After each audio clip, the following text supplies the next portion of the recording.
Hey everybody, welcome to JPD Weekly. Hope you are doing well. So we are just now coming out of a 5-part series where we got into the Dead Sea Scrolls and we talked about some of the history of the Essenes and the Sons of Zadok, Qumran community, all of that. We briefly talked about the calendar. More specifically in that series, we concluded it by talking about what the calendar has to say about our time today.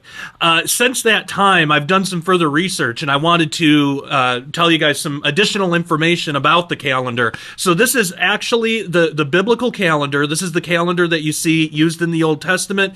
It was discovered in the Qumran caves with the Dead Sea Scrolls. It was recently, very recently put together, reconstructed, and even that process was started in like the 90s, but even since then, there was a lot of things that weren't known until just recently. So we've been able to piece this together a lot more. And it has some really interesting things to say about Bible passages. For example, there's a big controversy today whether we should understand certain Bible passages in light of a 360-day prophetic calendar, because there are some passages that seem to indicate that. But the calendar itself is 364 days. As we're going to see, the 364-day calendar is actually the prophetic calendar that was used in the times of Noah, Enoch, all these old patriarchs. And we can also find out, because there's a theory out there that maybe the flood did something to the earth and knocked it off its axis. Maybe the earth was originally 360-day years, but now it's like 365 and a quarter. We're actually going to find out that the way that it is now, the flood didn't do anything to make it that way. It had always been this way, at least since this calendar existed, which would have been since day 4 of creation. So there's some really interesting things. Now, whether you believe it or not, that's up to you, but this is just what the Dead Sea Scrolls say. This is what the Qumran community believed, and this is likely what the broader Essene population in Israel believed. And so we're gonna take a look at that because it's really fascinating, and again, it can really help tie together some of these Bible passages that can seem kind of confusing. You can actually use this calendar all throughout the Old and most of the New Testament. You can even use it during most of the New Testament. It actually explains why the Gospel of John, some of the events seem out of sync with the other 3 synoptic Gospels. The reason for that is that John is referencing a different calendar. So we're going to get into all that and more because coming out of that series, I feel like that has given a good background to understand some more advanced things that we'll be talking about. If you missed that series, I would suggest that you go and watch it. You can get the whole thing at dailyrenegade.com, and I even made a version of it that doesn't have any announcements or advertising or anything like that. It's just one long video with all the parts, just the information, nothing else. So that is only at dailyrenegade.com, and you can get it there. You can also get this episode, the rest of this episode, because we only put about half of the episodes up on YouTube, and full episodes of our other shows at dailyrenegade.com. We have 5 or 6 different shows, depending when this episode's going to air, because we're just about to add a new show on. So I think at this point we have 6. And we're looking to add some more. So all of that's going to be available there to members only. You can get a membership with a free trial right now, 7 days for free, so you can try it before you buy it. But if you like it, please consider supporting this ministry and helping us grow, because we want to get this information out. More than anything else, we are dedicated to the gospel. And the reason that I believe that the Dead Sea Scrolls are so important is I think that this can actually help some Jewish people get saved. I mean, that's really ultimately what interests me the most in this. If the Jewish people understand their history, and a lot of this is just now coming to light, so this isn't very well known yet, but we can help spread this information out. If they realize that they don't only tie their heritage back to the Pharisees and Sadducees, that there's actually another group of Essenes, and there's another Qumran community group, another priesthood that kept the order of Melchizedek. and that they left behind documents. You can actually read these documents and get really like solid, very interesting Jewish history in there. I believe that if more Jews were to understand that and be taught this, have access to their own history, I think that this could tie them back to that ancient faith. Because as we'll talk about this in another video, but the term "the way," that was actually an ancient Qumran community word for themselves. They were calling themselves the way a couple hundred years before Jesus was even born. So our Christianity is really them. I mean, we come from the Essenes.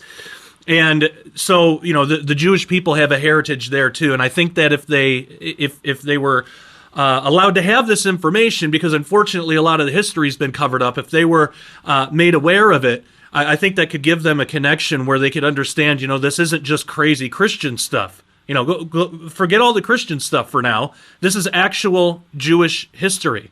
And it goes back to Torah times. I mean, the Qumran community, the sons of Zadok, these are the people that actually held the priesthood, that did not fall into the corruption of the Pharisees and Sadducees. And we talked about all that history in that series, but that's our real heart here. We want to get this information out and hopefully see some people saved, and mainly, to get the information out that the Messiah has come. That if you look at the Essene calendar, the actual true calendar, because you can find problems in the Pharisee calendar or the Orthodox Jewish calendar that's being used today, the Hillel 2 calendar, you can find issues there. But if you go back and actually see where it deviated and understand the history of it, there is a preserved calendar that has now been reconstructed, and I believe it's for this time right now.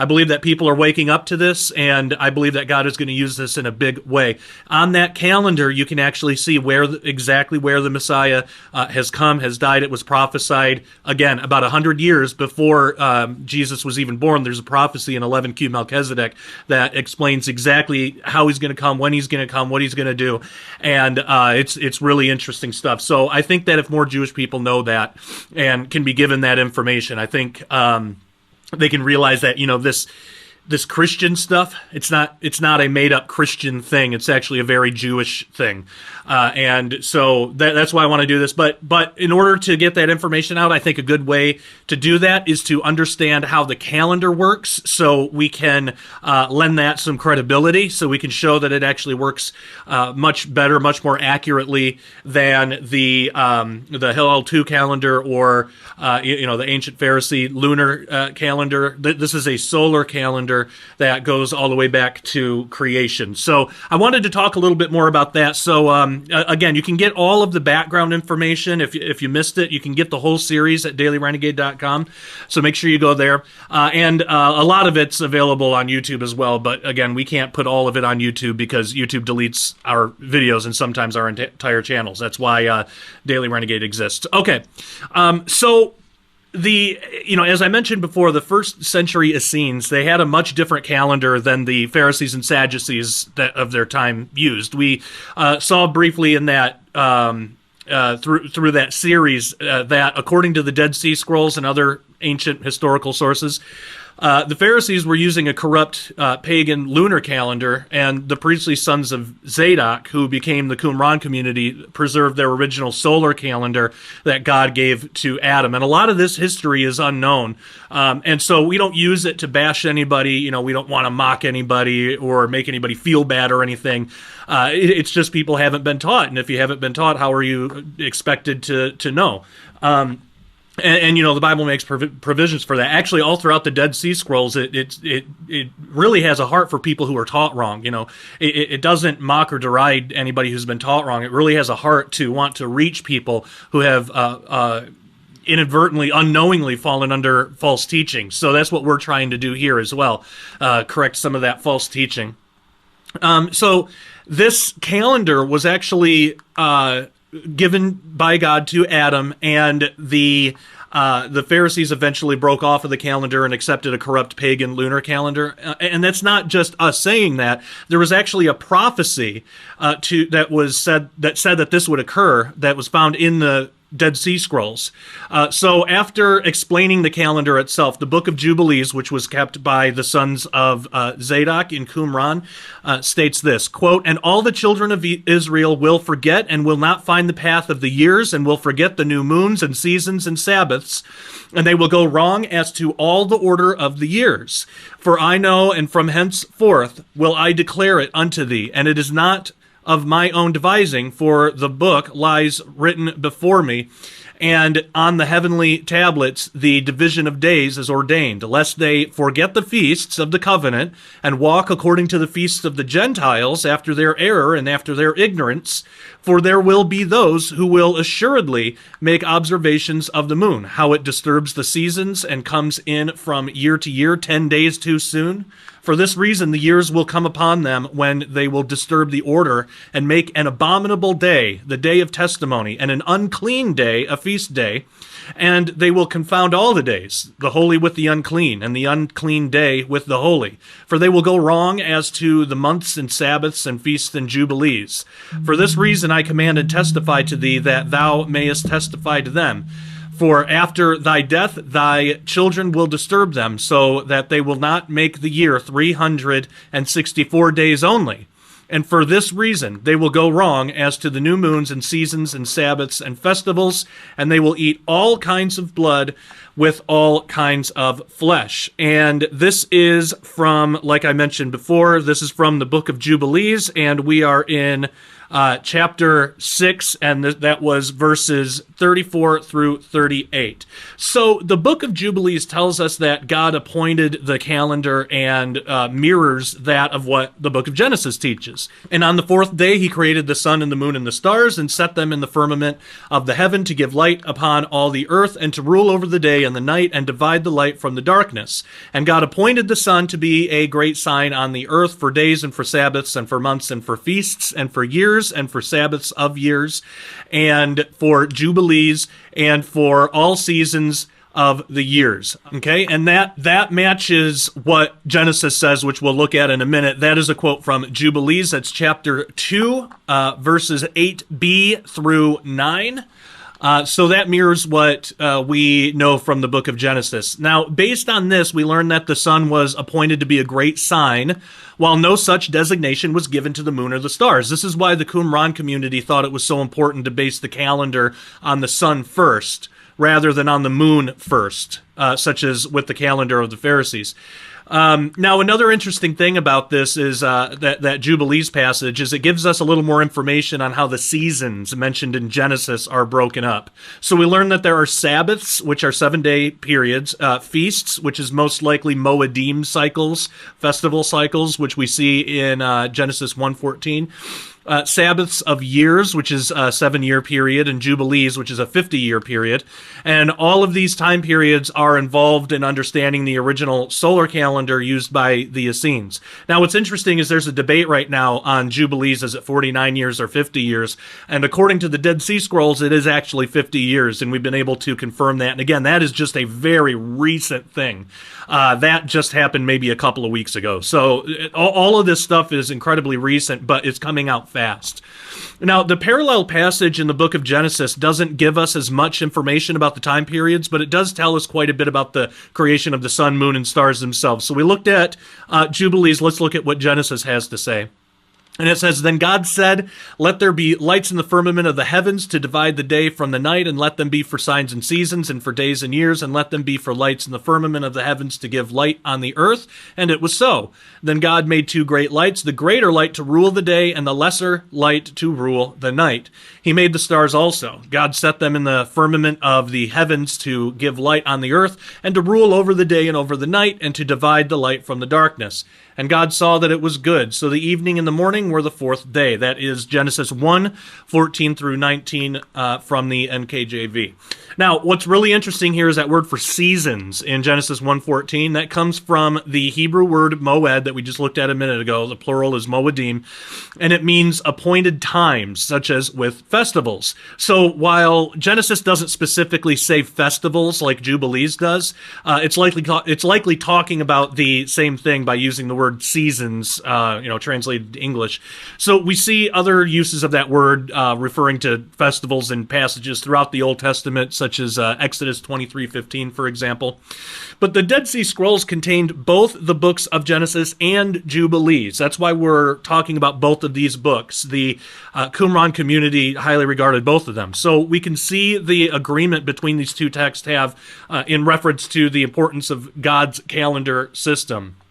And this helps us understand why something like the use of a different calendar was considered such a great sin by the sons of Zadok, who eventually would break off from the rest of the Jewish population and establish their own community in Qumran. But we also have another short reference to this sin of falling away from the original calendar in a Dead Sea Scroll called Words of Moses. And this shows not only a prophecy, but also a direct judgment that comes from violating God's calendar knowingly. Again, there's more patience given to people who are taught wrong. That was actually a lot of the reason of the Dead Sea Scrolls. They wanted to reach out to people who were taught wrong. But the ones who were doing the teaching, the ones who knew this was wrong, made a compromise and went with the lunar calendar, and then was knowingly teaching it as truth when it wasn't truth. That's who gets this judgment. That's what this judgment is for. So in this text, God himself speaks about this prophecy and announces his coming judgment. So it says, quote, "They will violate all the holy assemblies, the Sabbath of the covenant, the festivals which today I command to be kept. This is why I will strike them with a great blow in the midst of the land, for the conquest of which they are going to cross the Jordan there. And when all the curse happen to them and strike them until they die and until they are destroyed, then they will know the truth's been carried out on them." And again, that is Words of Moses 8b to 11a. So this corrupt calendar of the Pharisees would eventually become the Hillel II calendar in the middle of the 3rd century, which again is what modern Judaism or Orthodox Jews use today. The Essene calendar, it's different. It's actually been kind of difficult to pin down and figure out. So a lot of what's been known about it in ancient times had thought to have been lost, only now to be rediscovered, at first around the 90s, and then a lot more is coming out recently. So one of the very few people that's actually taken the time and care with the Dead Sea Scrolls in an effort to restore the Essene calendar is Dr. Ken Johnson. We've had him on the show before, and I'm sure we'll have him on again, but what he has turned up in regards to this calendar is nothing short of amazing. Let's talk about some of the basics here. The discovery and deciphering of the Essene calendar from the Dead Sea Scrolls, still a really new thing, and some of the information that was not previously published came to light as recently as, in terms of the Jubilees thing that we talked about, the 49 or 50-year Jubilee, that was just recently, a couple of weeks ago. But some of the other bigger stuff, only 3.5 years ago, from the time of this video. So, for example, in the winter of 2017, Jewish scholars, so these are Jews, Jewish scholars, Eshbal Ratzin and Jonathan Ben Dov of the Department of Bible Studies at the University of Haifa, published an article in the Journal of Biblical Literature that contained some new revelations about a Dead Sea Scroll that's called 4Q 324D. That had never been published before. And what's amazing is this scroll contained information not previously known about the 364-day solar calendar used by the Qumran community. By that time there was a lot known, but there were still some pieces missing, and so some of those pieces are still coming to light.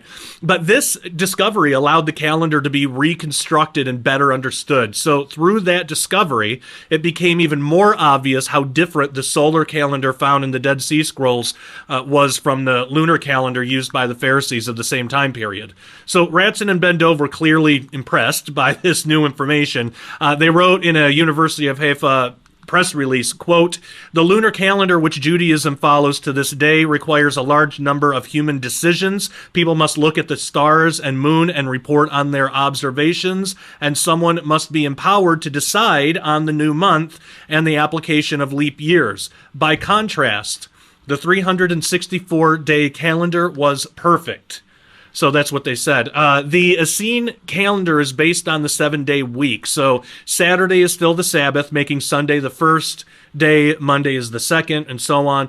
The interesting thing, though, is because the sun, moon, and stars are created on the fourth day in the book of Genesis, the Essene calendar has the beginning of every year start on a Wednesday. They didn't view the first day as Wednesday, but rather they understood the beginning of every year to be on the fourth day. They based this off of their understanding of the days of creation in Genesis 1:14 through 19 that we quoted earlier. Since the sun, moon, and stars were created for times and seasons on the fourth day, then the fourth day of creation would be the first day of the first year and every year after. So another way of looking at that is the calendar itself was instituted on the fourth day of creation. Now, what's really interesting is that importance on the fourth day. It continued through even the early church, as evidenced by some of the writings of the church fathers credited with, writing some of the very first writings on anything like commentaries. For example, the church father credited with writing the first commentary on the book of Revelation, Victorinus of Patau, he wrote, quote, "On the fourth day he made two lights in the heaven, the greater and the lesser, that the one might rule over the day, the other over the night," Genesis 1:16 through 17. "The lights of the sun and moon he placed the rest of the stars in heaven, that they might shine upon the earth, and by their positions distinguish the seasons and years and months and days and hours.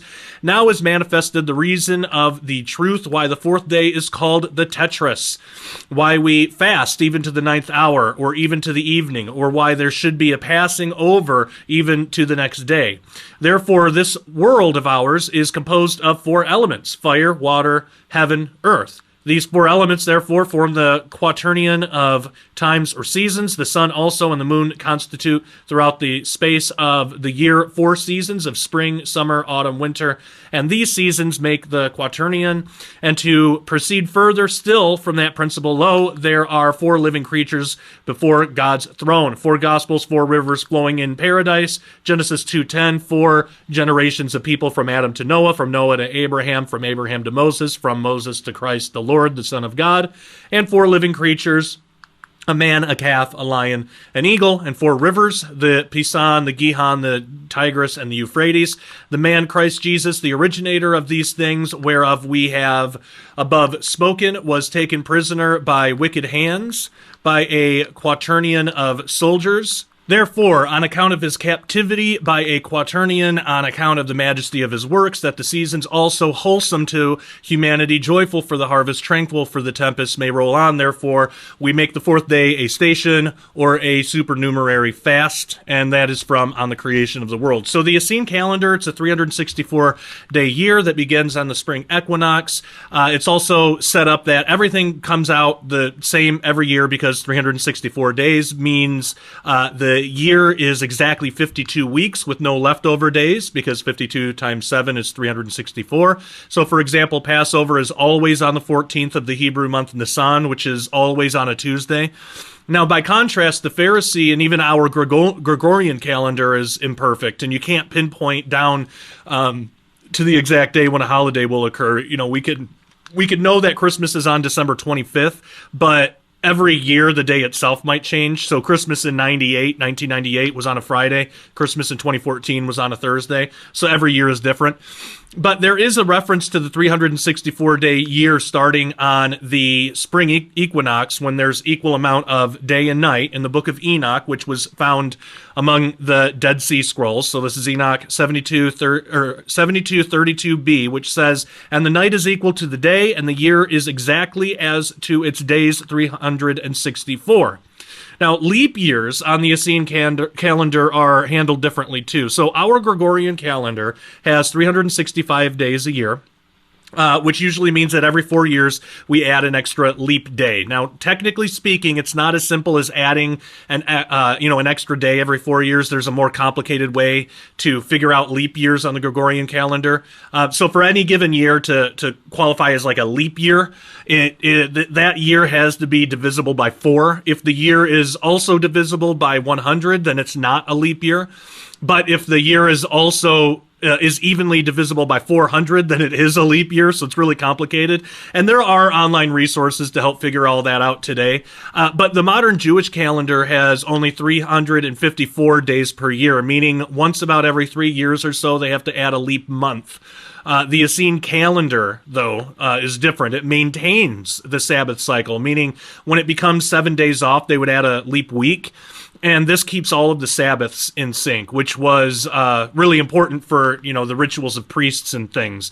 It wasn't. This wasn't always thought to be the case, though. In his book, The Genesis Calendar from 2001, Bruce K. Gardner suggested that a week was added every 6 years and 2 weeks added every 84 years. Solomon Zeitlin thought that a Jubilee year was actually a 49-day period added every 49 years, but as we'll get into in a different video probably, but the Dead Sea Scrolls demonstrated Jubilee is actually a 50-year period. And actually, if you want more information on that, go to YouTube and type in Ken Johnson Calendar Corrections. It's one of his more recent videos, but in that he goes through Jubilees, goes through the Dead Sea Scrolls, and actually shows that we can determine it was a 49-year or a 50-year, excuse me. It was a Jubilee was a 50-year period. And he was actually able to show too that the Book of Jubilees we have today, the numbering is all messed up because it's been translated through different languages, but the Dead Sea Scrolls, there's only a couple of fragments that actually have numbers on it, but he's been able to compare that with Genesis, with other Dead Sea Scrolls and other things that we have, and it comes out perfect with those, but not with the English translation. So there's a lot of good information there that you can check out. Now, others have proposed this idea of adding an extra week every 7 years and then an extra 2 weeks every 28 years. There's other theories as well, but due to more recent discoveries within the scrolls, many of them have been debunked, many of those ideas. Today, the theory that seems the most plausible is that of a leap week. So Dr. Ken Johnson writes in his book, Ancient Dead Sea Scroll Calendar, quote, "The fourth theory is to intercalate a leap week every so many years. This is the only theory left, so it must be the correct one. This would keep the 7-day cycle uninterrupted and keep the seasons in check." And then in his book, he goes through all of how to figure it out. And it's a really detailed explanation if you're interested in that. Now, there are, of course, a few different theories on how the leap week might actually be utilized practically. Again, all of those are explained in Dr. Ken Johnson's excellent book, The Ancient Dead Sea Scroll Calendar. But for our purposes here, it'll suffice to just understand that the Essene calendar most likely used a leap week system to keep everything coordinated in their calendar. But again, we have to allow room for room to be wrong. We might be wrong on that, and if so, our current understanding of the calendar might be off by a couple of years, or who knows. But it really seems like this is the right way to understand it. It fits all of the passages. It fits everything that's discussed when it comes to different timelines and dates that are given. So it seems to be correct. Now, at least just based on all the information we have available today, the Essene calendar was thought by some to be based around the idea of a prophetic year of 360 days, such as what might be used in the books of Daniel and Revelation. Though, as we're going to see in a little bit in this video, opinions on that are split, and that's probably not the full story. I've actually come to the opinion now that there is no 360-day calendar anywhere in the Bible. And I know that is controversial because a lot of people think that there is. I don't think there is. I think when you actually understand the 364-day calendar, it fits all of those time systems perfectly. You also have to understand what time times and half a time is. That's not a counting of days, that's a counting of Moedim cycles. So festival to festival. Given leap week, leap years, things like that, you could have different amounts of days in those, but 3.5 time times half a time, that's a Moedim cycle. So it's from wherever you start. Let's say you start on Passover, from Passover to Passover, Passover to Passover, Passover to Passover. That's 3 Moedim cycles. So it's not exactly 3 years. And then you would have a half cycle there too. Now, to compensate for the fact that an actual Earth year is longer than 360 literal days, the Essenes added 4 extra days called Tekufas. So it's not a 360-day prophetic calendar like is usually taught, It's not that, but it's based on that idea. It just doesn't work with the cycle of the Earth. So there are 4 extra days called tekufas, which means period, turn, or cycle in Hebrew. So tekufas were actually previously known about from the Talmud, but their use in the solar calendar found in Qumran was not fully understood until just a couple years ago. It was like late 2017. A tekufa was always on the 2 solstices and equinoxes of every year. So these were days considered outside of the calendar. So while the new year would technically begin on the spring equinox called Tekufa Nisan, which is on a Tuesday, that day isn't considered the first calendar day of the year. And tekufas are more like place markers or dividers of the 4 seasons. This is why the first day of the year is actually the day after Tekufa Nisan, which would be Wednesday. And actually, if you want to look at how this works, you can go online, go to dsscalendar.org. Dr. Ken Johnson's put an online Essene Dead Sea Scroll calendar, and he's pieced all this together, and he's made it work online, and it's totally free, so you can go check that out so you can see how this works. But the Essene calendar has 12 months of 30 days each, and then every season, spring, summer, winter, and fall, every season is 90 days long. So a Tekufa day splits each 90-day season from the following one. So as Ratson and Ben Dove write, quote, the Tekufa formula describes the point of transition between seasons, the end of the 3rd month of every season, followed by the beginning of the next season. If you remember in our series, we talked about how between ages, there's like a jubilee blending. There's like a jubilee where one age is ending and the next one is beginning, and they're kind of intersected. They kind of blend together. That also takes place in these tekufas. The tekufa is like the blending. It's like the end of one season, but also the beginning of another. It's like that relay race thing, the transition period that we talked about. So you can look at the series for that. But so that's also in their calendar. Now, every year there is a Tekufa Nisan, which is the spring equinox, followed by a 90-day period, then a Tekufa Tammuz, which is a summer solstice, followed by another 90-day period. Then there's a Tekufa Tishrei, which is the fall equinox, followed by a third 90-day period. Then lastly, there's a Tekufa Tevet, which is the winter solstice, and that's followed by the final 90-day period before the start of the next year. And again, to help visualize that calendar, you can check out Dr. Ken Johnson, what he's made, the digital version of the Dead Sea Scroll calendar, available online as a free resource.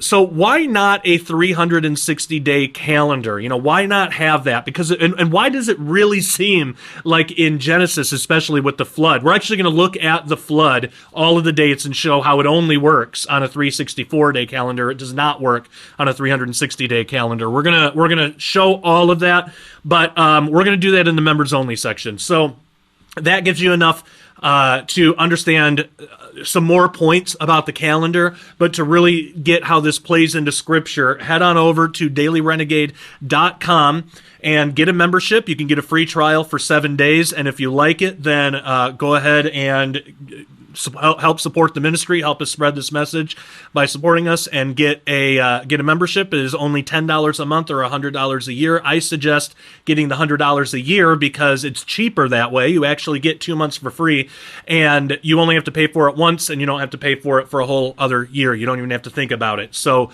that is definitely the better deal. I suggest you do that if you can. And you'll see not only Peck Report, but we have many other shows. We have hundreds, probably thousands by this point, of videos that aren't available anywhere else, and we're adding to them frequently. You also get early access to all of our videos.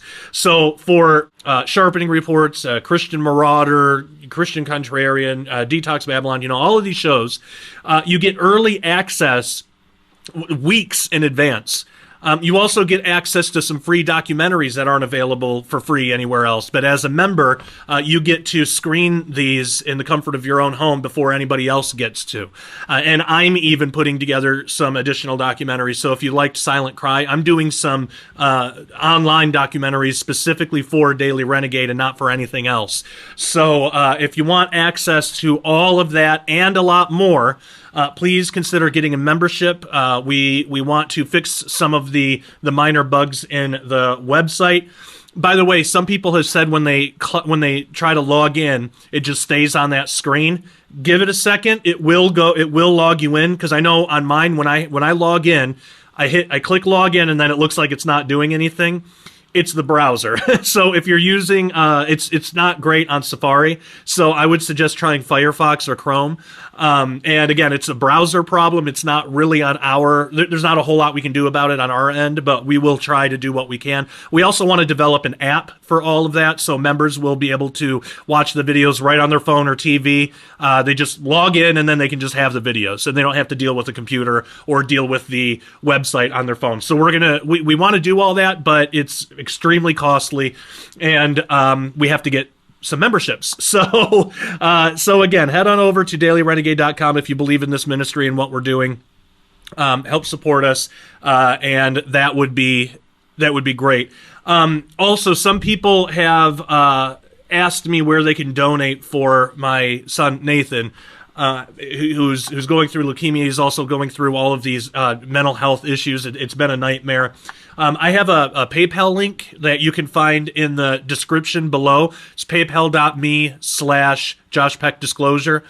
And I also have a Cash App if you prefer that. It's at, I think it's like the $ Josh Scott Peck.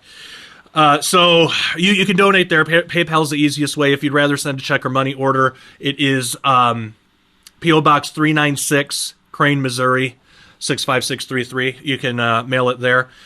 Or you can mail it directly to the Skywatch TV P.O. Box that they have listed at skywatchtv.com, and somebody will give it to me.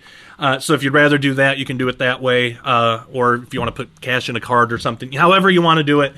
But people have been asking, so that is the best way to help. Right now, we're at a point where he needs a certain medication that is $500 a month, or close to it, and we cannot afford that.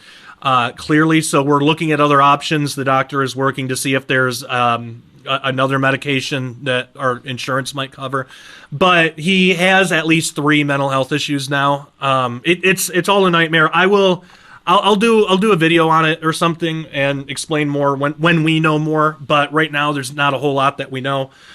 And also, by the time you're watching this, we probably have already had our baby Anya.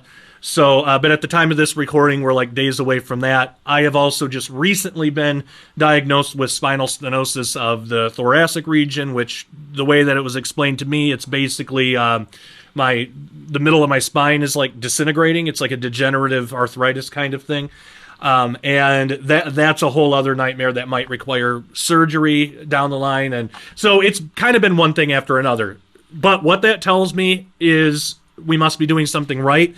Every time I'm involved in some kind of really hard-hitting research, something that's going to make a big waves for the cause of Christianity, for the cause of Christ, I always get attacked like this. And the last one was, well, I shouldn't say I always get attacked because it's my family and friends and people, but the last one was Silent Cry, which obviously did a lot of good. But this one must, if I'm right, the things that I'm involved in now, having to do with these Dead Sea Scrolls, it must be a bigger threat to the enemy, because I have never been hit as hard as I'm being hit now. So please keep me in prayer. Keep me in prayer for wisdom, protection, health, all that good stuff. Same with my family, my wife and our 5 kids. Keep us all in prayer. Nathan especially needs it. If you're only going to pray for one of us, pray for him. But that would be greatly appreciated. And Yeah, so I'll leave it there for non-members. Members, hang on the line. We got a lot more to talk about, and I'm really excited because a lot of this is brand new research that I'm about to get into. I know some of that was review before, but what we're about to get into, brand new, like literally, I discovered some of this stuff 2 or 3 days ago. So I'm excited to tell you about it. And I'll get a little bit more into what I'm working on. I want to save that for members only, though. I don't trust just any stranger online who can click on this video and who knows what they'll do with the information. So we're going to save that for members only. Okay, so if you are not a member, thank you so much for watching. Please consider getting a membership. Members, hang on the line. Everybody else, thank you so much. Love you all. Till next time. Take care and God bless.